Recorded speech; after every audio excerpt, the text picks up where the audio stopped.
The park bench was cold beneath Ava as she sat there staring blankly at the notebook in her lap. The charcoal pencil in her hand trembled, a reflection of the storm inside her chest. He was gone. The man she had spent 5 years building a life with, who promised forever, had walked away as if their love was a fleeting thing. It had been 3 weeks, but the ache felt fresh, raw, like an open wound that refused to heal. Tears welled in her eyes as she tried to sketch something, anything to release the pain. But the lines came out jagged, chaotic, meaningless. A deep sigh escaped her lips, shaky and broken. "What's the point?" she whispered to no one. "That depends on what you're trying to draw," a gentle voice said, startling her. She looked up, blinking through her tears. A man stood a few feet away, holding a cup of coffee in each hand. He had soft features, with a kind smile and warm hazel eyes. "Sorry," he added quickly, a bit sheepish. "I didn't mean to interrupt, you just looked like you needed this." He held out one of the cups. Ava hesitated, staring at him. "Do I know you?" He shook his head. "No, just, I saw you sitting here and I've been where you are." His voice held a quiet understanding that made her chest ache. "I thought maybe coffee might help." She accepted the cup, more out of surprise than anything else.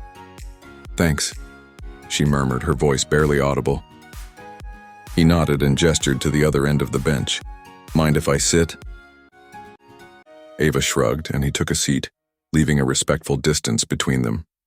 For a moment they sat in silence, the rustling leaves above them, and distant laughter of children the only sounds. "I'm Ethan," he said finally. "Ava."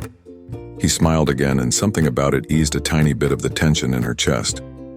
"So, Ava, what were you trying to draw?" She looked down at the chaotic lines on the page and let out a bitter laugh. "Nothing, apparently. I'm an artist, and I can't even make sense of my own work anymore." "Maybe you're trying too hard to make sense of it," he suggested, his tone thoughtful. "Sometimes the best things come when we stop trying to control them." Ava glanced at him, surprised by the wisdom in his words. "Are you always this philosophical with strangers?" He chuckled. "Only when I think they need to hear it." They talked for a while, and to her surprise, Ava found herself laughing, really laughing, for the first time in weeks. Ethan had a way of making everything feel lighter, as if the weight of her heartbreak was something she could set down, even just for a moment. As the sun dipped lower in the sky, painting the park in hues of gold and orange, Ethan stood and offered her a hand. "How about we walk for a bit? Fresh air might help clear your mind." Ava hesitated, then took his hand. It was warm and steady, grounding her in a way she hadn't expected. By the time they parted ways that evening, exchanging numbers and a promise to meet again, Ava felt something she hadn't in weeks: hope. Sometimes, she thought as she walked home with a faint smile, love didn't need time to grow. Sometimes it just needed the right moment to bloom. Please subscribe, like, and share.